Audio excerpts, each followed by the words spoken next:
Hi, this is Mashnu, and here is example number 4 of positional sacrifices.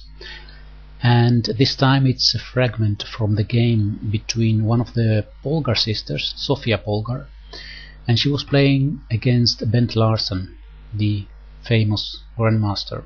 It was played in Reykjavik in 1995. So it's Sofia Polgar playing white here, and if you would like to do the exercise, then you can pause the video now and try to find a way to play this position with white. It's white to move here, and then in a few seconds I'm going to explain you what happened in the game.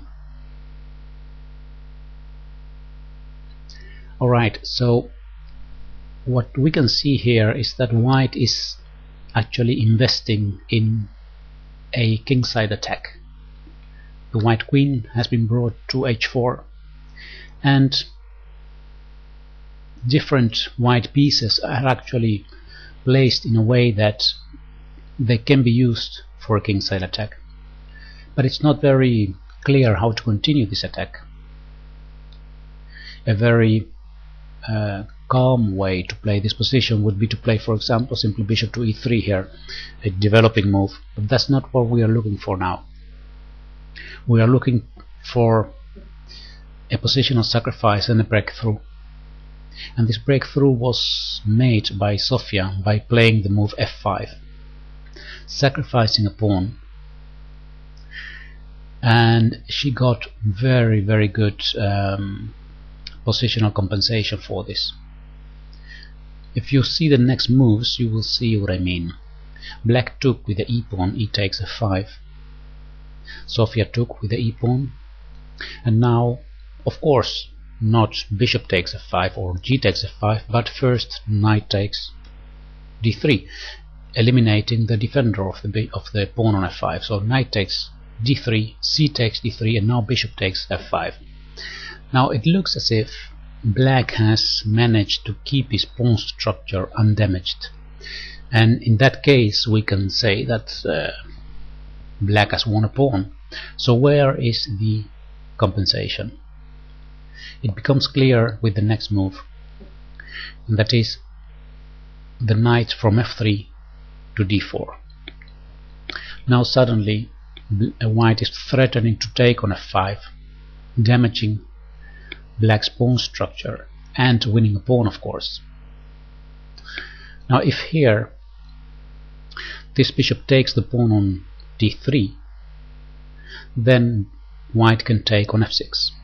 For example, bishop takes d3, rook takes f6, bishop takes f6, queen takes f6, and here we see that well, white has won back some of the material, but the most important thing is that the dark squares around the black king have been weakened, and we still have this dark square bishop.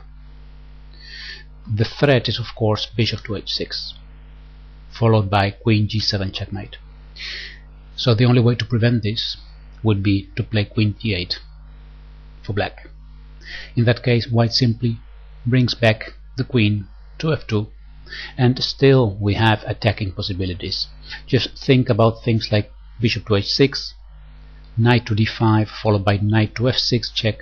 These are all options of attacking, and the position is simply better for white because of this attacking possibilities, the weakened dark squares around the black king. So let's return to the game now, because in the game here Bent Larsen didn't take the pawn on d3, but found another defense, and that is queen to c5, defending the bishop on f5.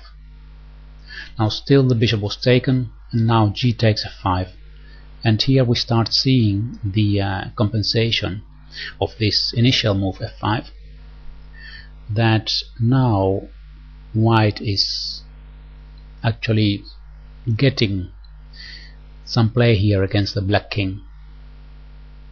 White continued now with the move d4. It's a very nice move because it actually forces white to give away the defense of f5.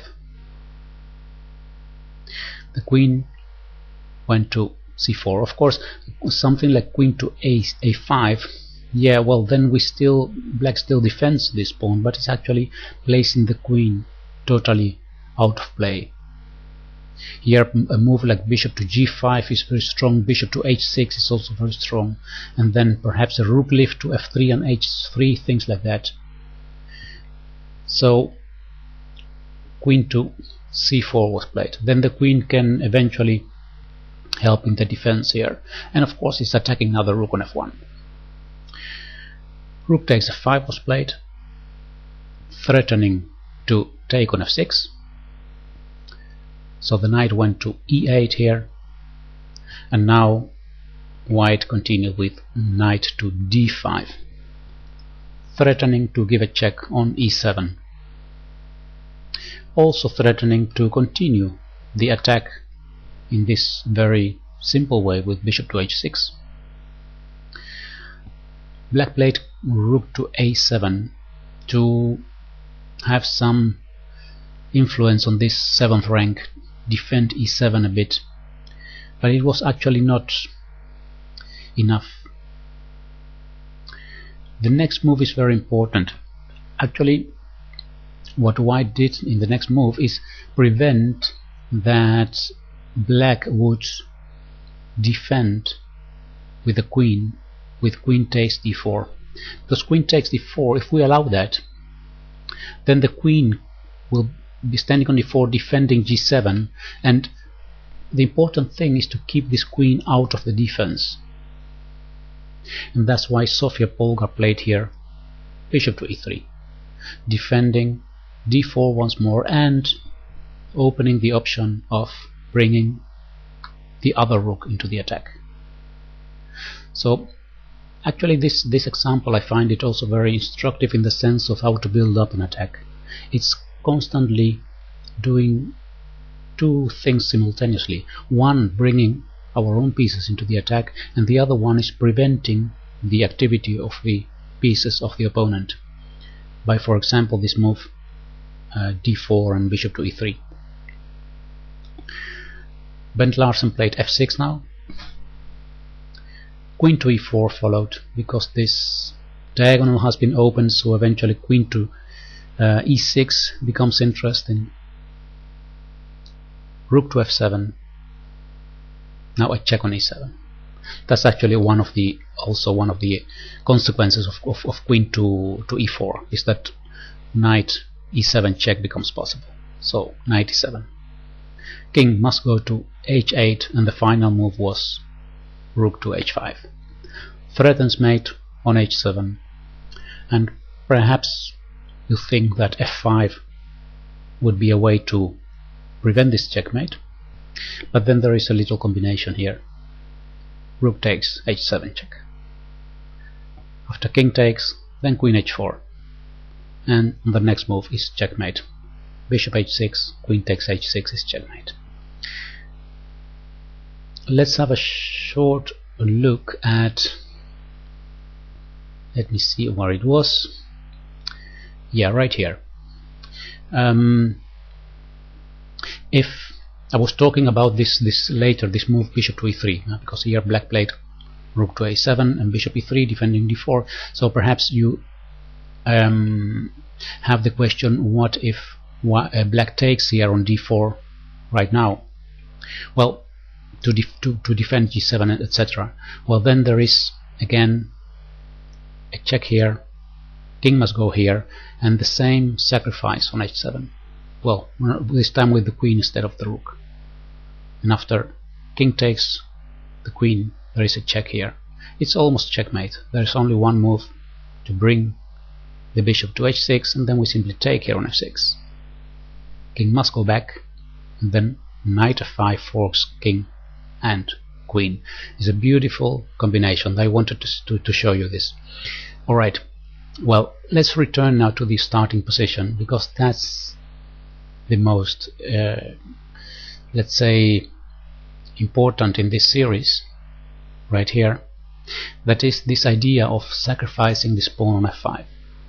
That's the positional sacrifice that starts all these possibilities for white. By playing f5, white is opening diagonals. is threatening to damage the pawn structure of black, and this move knight to d4 is very important, threatening to take the bishop on f5, and there is actually no way really to prevent this, because if the bishop moves, then the the rook takes on f6, and then the dark squares become very weak. So these are the things that are important to understand in this example. I hope you enjoyed it, and I hope that you liked it, and I'll see you next time on YouTube. Goodbye.